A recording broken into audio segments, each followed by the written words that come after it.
the framework that I will share with you today is probably the only accepted way of writing the results section of a manuscript.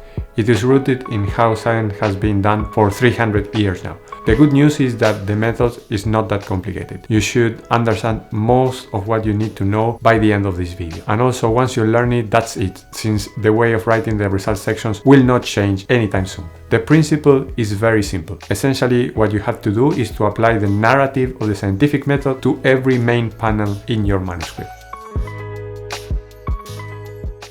So let me start by breaking down the framework into its different components. For that, let's refresh what is the scientific method. If we go to Wikipedia, we find a nice scheme that illustrates the method quite well. Let's start with the research topic area. Here is where you should start when explaining every panel. You should describe very briefly what you are studying, a sort of small introduction. The next step is the hypothesis. Given what is known about your field, you make a prediction to see whether they hold true or not. So next, you should write what you were trying to test when you generated the panel. Then you test the hypothesis. Here you give a brief explanation of how you generated your panel. Then you have to analyze the data. At this point, you describe objectively what the data in your panel is showing. And finally, you report your conclusions. For your panels, it would be whether the data supports the hypothesis or not. There is this additional step at the end of the scientific method, the observation or question, that ties everything together. But we will go into it later and you will see why it is so critical. Does this approach make sense? Let me know down in the comment. So let's put our framework to the test. Let's take a look at a recent paper from a colleague published in PLOS Genetics and break down the first part of the first paragraph that deals with figure 1C and the supporting panels 1A and 1B. Do not worry about all the details, you shall just need to understand what type of sentence is being used in each case. Are they introducing the topic? Are they describing the results, the conclusions, etc.? So the paragraph starts with a short introduction in green. The N-terminal domain of MIWI contains 3 RG motifs as TDRD protein binding sites, figure 1A. We previously reported that TDRK specifically interacts with MIWI through the RG motif and so on and so forth. Note that this panel 1A is an introductory panel supporting the data-driven panel 1C. The hypothesis is presented more subtly, like we tested, since we hypothesize sounds a bit heavy. So they say, we tested whether MIWI and terminal RG motif also mediates interaction with other proteins. The methods highlighted in yellow describe the experiment done to disrupt arginine-mediated protein interactions, both methylation-dependent and independent.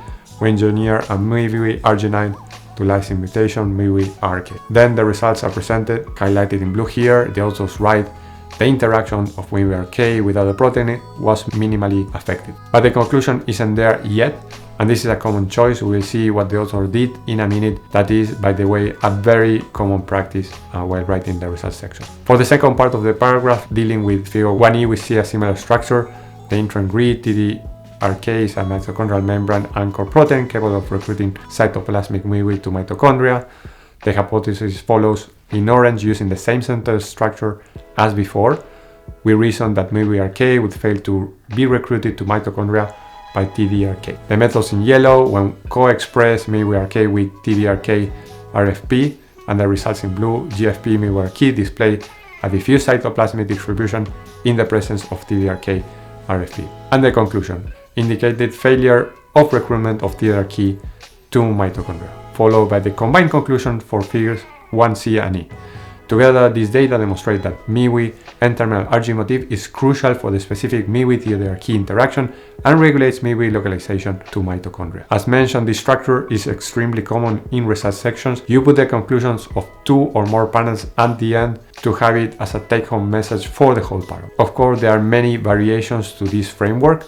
A common variation is to merge 2 consecutive steps. In the example above, part of the intros are merged with the hypothesis. Another very common one is to omit some steps. This helps with the readability, but can make it harder for people not in your field. So a balance is needed here. A third one is to just provide the methods and results for technical panels, such as panel 1E in this case. If you are finding this helpful, don't forget to subscribe to the channel for more videos like this. Now let's draft a results section for panel 2A. To show how the methods will work in the practice. So we have this bar graph that shows reduction in testis weight in the mutant animals. We can start with the conclusions from figure 1E. Since the RK mutation impacts MIWI's localization, we follow it with the hypothesis. We hypothesize that it might disrupt spermatogenesis, and the methods then To investigate this, we created a mouse model with the described mutation and examined testis weight, followed by the results. The mutant mice exhibited smaller testes, figure 2a.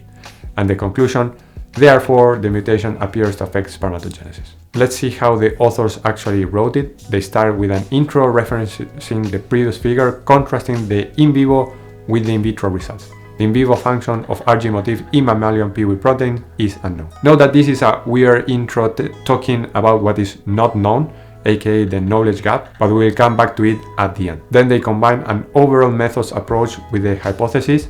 We sought to use the MIWI N-terminal Rg motif as a prototype to study the functional significance of Rg motifs in PW proteins during pRNA biogenesis and spermatogenesis in mice. Then they go to the specific method for the panel that we are highlighting in yellow. Using CRISPR-Cas9, we created a MIWI arcade mutant allele in mice, mutating all 6 arginines to lysines. Then the hypothesis, we next assess whether MIWI arcade mutation affects spermatogenesis. Note that here the methods and the hypothesis are being merged in the same sentence, both at the whole figure level and at the level of the individual panel. Then the results in blue, MIWI arcade mice are viable but show reduced testis mass compared to controls, and the concluding statement only appears at the end of the paragraph. And the authors write in this case, these findings suggest that mutations in the MIWI N-terminal Rg motif hinder spermatogenesis, leading to male sterility. Which, as you can see, is not that far from what we previously proposed. The framework is great because you can write a paragraph for each panel and use them as building blocks for your narrative. Importantly, each conclusion should segue into the introduction of the next panel. Now remember that observation question step. Well, this step is how the previous observation reshapes how we understand the field and therefore becomes part of the introduction. That is why the opening of the second paragraph is more about an observation on what is not known rather than an explanation of what is known. The observation question step is the most challenging because it's the one that links the narrative for the different panels together, and is critical from the practical point of view because making sure that the panels connect in a logical sequence helps you judge the strength of your argument. And then you can decide if you still need to do some critical experiments or not. Hey, that's it. If you find this content useful, check out my other videos on how to make your life in science less stressful and more fun.